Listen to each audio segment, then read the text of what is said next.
Hello everyone, welcome back to my another mini vlog. তো আজ আমি সকাল সকাল উঠে পড়েছি ঘুম থেকে। একটু দেরি করে উঠেছি, ঘুম ছুটছিল না, খুব ঘুমও পাচ্ছিল। যাই হোক, আমি স্নান করতে গেলাম। স্নান টান করে এসে স্কিন কেয়ার তো মাস্ট, স্কিন কেয়ার তো করতেই হবে। আর এই রোদে তো সানস্ক্রিন লাগাতেই হবে, না হলে হবে না। এটা পিম্পেলও বেরিয়ে গেছে গালে, দেখালাম তোমাদেরকে। আমি স্কিন কেয়ারটা ভালোভাবে করে নিলাম।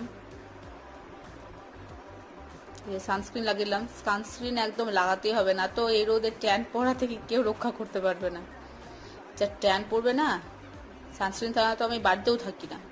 কিন্তু লিপ বাম লাগিয়ে নিলাম একটু দিয়ে। আজকে মা বলেছিল পুজো করতে, তাই আমি পুজো করতে বসেছিলাম। পুজোটাও কমপ্লিট করে নিলাম। দিয়ে কাল রাত থেকে, আমাদের সন্ধ্যা থেকে আমাদের এখানে প্রচুর বৃষ্টি, সারা রাত ধরে মোটামুটি বৃষ্টি হয়েছে। তো আজকে সকালের ওয়েদারটা দেখো কি সুন্দর হয়ে আছে। আর এখানে আমার মায়ের বাড়ি থেকে কাঁঠাল এসেছিল। আমি কাঁঠাল খেতে ভালোবাসি।